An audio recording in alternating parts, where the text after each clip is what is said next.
Honda company आज हर minute में तकरीबन 2 करोड़ रुपए कमाती है। ये बाइक्स बनाती है, कार्स बनाती है, प्राइवेट जेट्स और यहाँ तक के रोबोट्स भी। लेकिन क्या आप जानते हैं ये सब एक ऐसे गरीब लड़के की मेहनत का नतीजा है जिसके पास बचपन में अपनी साइकिल तक नहीं थी। ये लड़का था सुचिरो होंडा। ईयर 1906 में जापान के एक छोटे से गाँव में सुचिरो की पैदाइश हुई। इसका बाप एक लोहार था और माँ कपड़े सीकर घर चलाती थी। गुर्बत इस कदर थी कि वो अपने 5 बच्चों को इलाज न दिलवा सका और सुचिरो के बहन भाई एक एक करके बचपन में ही मर गए। एजुकेशन में भी वो वीक था, लेकिन एक चीज थी जिसने उसकी लाइफ चेंज कर दी, मशीनों का जुनून। बचपन में वो अपने दादा के साथ चावल के मिल में जाया करते थे जहाँ एक पेट्रोल मोटर लगी थी। मोटर की आवाज, इसका धुआं और पेट्रोल की खुशबू, यही वो लम्हे थे जिन्होंने सुचिरो के दिल में मशीनों का इश्क जगा दिया। जब वो 11 साल का था उसने पहली बार एक कार देखी। वो कार के पीछे दौड़ा और जब कार रुकी उसके नीचे से थोड़ा सा पेट्रोल बहा। सुचिरो ने झुककर वो पेट्रोल सूंघा और इसी लम्हे दिल ही दिल में कहा, एक दिन मैं अपनी खुद की कार जरूर बनाऊंगा। 1922 में एक कंपनी ने मैगजीन में जॉब्स का इश्तिहार दिया। सुचिरो होंडा सिर्फ 14 साल का था, लेकिन शौक में पढ़ाई छोड़ दी और जापान के कैपिटल टोक्यो चल पड़ा। सोचा था गाड़ियों पर हाथ लगाएगा, लेकिन काम मिला झाड़ू का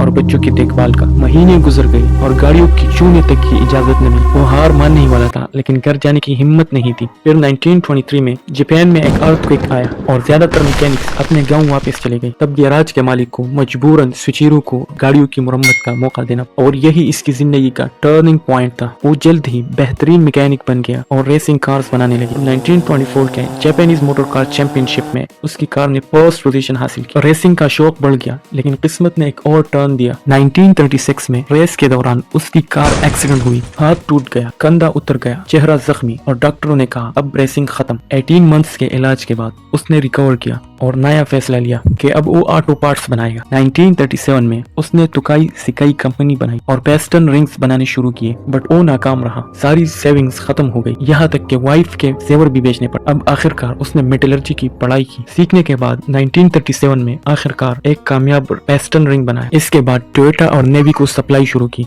और बिजनेस बढ़ने लगा। लेकिन फिर आया दूसरा झटका। वर्ल्ड वॉर 2 में अमेरिका के तलवार तैयार हुई, उसकी फैक्ट्री बर्बाद कर। फिर 1945 के अर्थक्वेक ने बाकी मलबा भी जमीन में दफन कर दिया। सुचिरो एक बार फिर कंगाल हो गया। हार मानने के बजाय उसने कमाल किया, फौजी जनरेटर का इंजन लिया और साइकिल में लगाया। यूं पहली मोटरसाइकिल बनी, सस्ती और आम लोगों के लिए। ये आइडिया हिट हो गया। फिर उसने अपना इंजन बनाया जो सस्ता भी था और पेट्रोल के बजाय दरख्तों की रेजन मिलाकर भी चलता था। 1948 में उसने होंडा मोटर कंपनी की बुनियाद रखी। शुरू में ड्रीम मोटरसाइकिल लॉन्च की, लेकिन एक्सपेंसिव होने की वजह से नाकाम हुई। फिर उसने 1958 में सुपर कब लॉन्च, एक ऐसी बाइक जो हल्की, सस्ती और हर किसी के लिए आसान। ये बाइक इतनी कामयाब हुई जापान में सब पर छा गए। फिर अमेरिका में उसने एक यूनिक नारा दिया, you meet the nice people on Honda. ये नारा अमेरिका की आवाम का दिल जीत और होंडा ने दुनिया भर के मोटरसाइकिल मार्केट पर कब्जा कर लिया। लेकिन सुचिरो होंडा का ख्वाब अभी भी बाकी था, अपनी कार बनाने। 1967 में उसने होंडा N630 लॉन्च की, जो सस्ती और फैमिली कार थी। ये जापान में बहुत कामयाब रही। फिर 1970 की दहाई में जब दुनिया को ऑयल क्राइसिस और आलूदगी का मसला दरपेश था, तब होंडा ने दुनिया का पहला CVCC इंजन बनाया। ये इंजन कम ईंधन खर्च करता था और पोल्यूशन भी कम फैलाता था। इस इंजन के साथ 1975 में होंडा सिविक लॉन्च हुई और दुनिया के सबसे फेमस कारों में शामिल हुई, जिसकी नई मॉडल्स आज हम सबका ड्रीम कार। इस सारी स्टोरी के मोरल पे आते हैं। सुचिरो होंडा ने कहा था, सक्सेस दरअसल 99% नाकामी है। इसकी जिंदगी हमें ये सिखाती है कि नाकामियां रास्ते बंद नहीं करते, बल्कि हमें कामयाबी के लिए तैयार करती। तो दोस्तों, ये थी एक गरीब जापानीज लड़के की कहानी जिसने साइकिल से आगाज किया और दुनिया की सबसे बड़ी ऑटोमोबाइल कंपनी खड़ी कर दी। दोस्तों, हमारा एक छोटा सा ड्रीम है 1000 सब्सक्राइबर पूरा करने का, और इस ड्रीम को हकीकत बनाने में आपका किरदार सबसे अहम है। यकीन जानिए, आपकी एक सब्सक्राइब से हमें इतनी खुशी मिलती है जितनी शायद अल्फाज में बयान नहीं की जा सकती। आपका ये छोटा सा कदम हमारे लग्जूरियस कार्स बनाती है और दुनिया के सबसे अमीर लोग एक रोल्स रॉयस ओन करने के सपने देखते हैं। लेकिन सरप्राइजिंगली इसी लग्जूरियस रोल्स रॉयस की शुरुआत एक ऐसे लड़के ने की थी जिसका पूरा बचपन गरीबी में चाइल्ड लेबर करते हुए निकला। कहानी की शुरुआत होती है 1863 में। इंग्लैंड के एक छोटे से गाँव में जन्म होता है हेनरी रॉयस का। जब रॉयस केवल 4 साल के थे तभी उनके फादर का बिजनेस बर्बाद हो गया और पूरी फैमिली सड़क पे आ। लेकिन ये तो सिर्फ प्रॉब्लम्स की शुरुआत थी। इसके बाद सिर्फ 9 साल की उम्र में रॉयस ने अपने फादर को हमेशा के लिए खो दिया,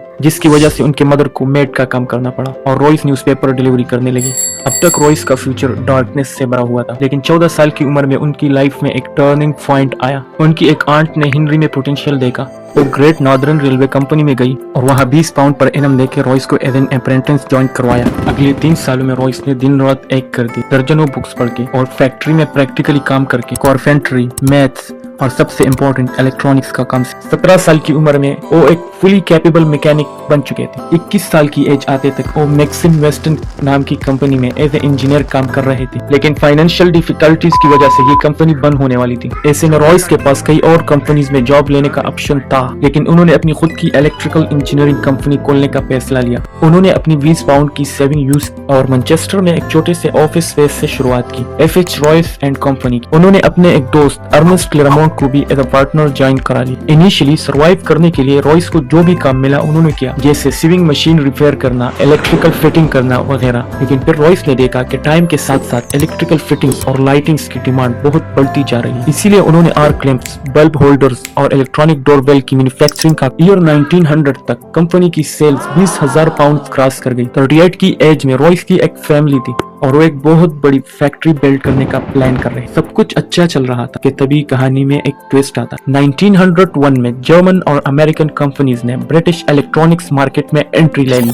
कंपटीशन एकदम से बढ़ गया और इलेक्ट्रॉनिक्स इक्विपमेंट की प्राइसेस काफी गिर गई। पूरी कोशिश के बाद भी रॉयस का बिजनेस क्रैश करने लगा और इतनी मेहनत से बनाई हुई बिजनेस को फेल होते देख रॉयस का फिजिकल और मेंटल हेल्थ तेजी से खराब होने लगी। जब रॉयस ने डॉक्टर को कंसल्ट किया तो उन्हें एक सिंपल एडवाइस मिली। ठीक होने के लिए रॉयस को फ्रेश एयर में रहने की जरूरत थी। साथ में उन्हें एक कार खरीदने की सलाह दी गई ताकि वो अपने बॉडी को बिना स्ट्रेन दिए ट्रेवल कर सके। रॉयस ने ओकेशन लेके खुद को ठीक किया और फिर डेक्विल नाम की एक फ्रेंच मेड कार भी खरीदी। ये कार काफी आवाज कर रही और ब्रेक्स इनइफेक्टिव थे और ओवर हीटिंग जैसी प्रॉब्लम्स भी थी। हेनरी जैसे परफेक्शनिस्ट के लिए ये कार बिलो स्टैंडर्ड, इसीलिए उन्होंने डिसाइड किया कि वो इस कार में माइनर मॉडिफिकेशंस करेंगे। लेकिन जाने अनजाने उन्होंने पूरी कार को रीडिजाइन कर डाला। ये रीडिजाइंड कार ओरिजिनल डेक्विल कार से काफी सुपीरियर, और यही से रॉयस को कॉन्फिडेंस आया कि वो अपनी खुद की कार बिल्ड कर सकते हैं और इवन कार्स का बिजनेस भी कर सकते हैं। उन्होंने एक छोटी सी टीम असेंबल की और अपनी नई कार को डिजाइन करना चालू कर दिया। सभी पार्ट्स की डिजाइन बन जाने पर उन्हें वर्कशॉप में कास्टिंग के लिए भेज दिया गया।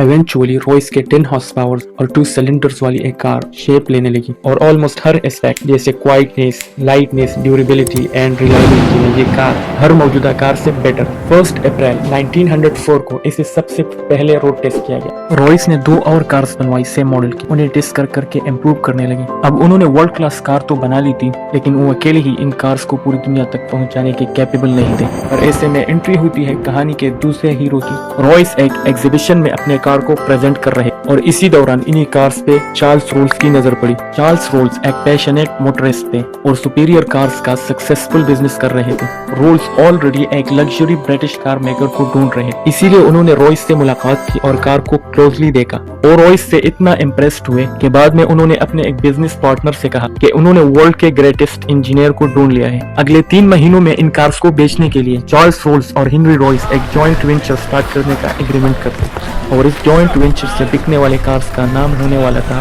Rolls Royce. मार्च 1906 को रोल्स रॉयस लिमिटेड को ऑफिशियली एस्टेब्लिश्ड कर दिया गया और सबसे पहले 4 Rolls Royce 10, 15, 20 and 30 horse power वाले मॉडल्स को सप्लाई करने का डिसीजन लिया जाता है। रोल्स का मानना था कि किसी भी कार की मार्केटिंग करने का सबसे अच्छा तरीका है उस कार से रेसिंग टूर्नामेंट्स में पार्टिसिपेट करना। इसीलिए रोल्स ने आइल्स ऑफ मैन टूरिस्ट ट्रॉफी जैसे प्रेस्टिजियस टूर्नामेंट्स में पार्टिसिपेट किया और रोल्स रॉयस की कार यूज करके उन रेसेस को जीता भी। साथ ही साथ उन्होंने इन कार से कई नई स्पीड रिकॉर्ड्स भी बनाए। इन सबसे रोल्स रॉयस ऑलरेडी एक ग्रेट कार कंपनी की तरह एस्टेब्लिश्ड हो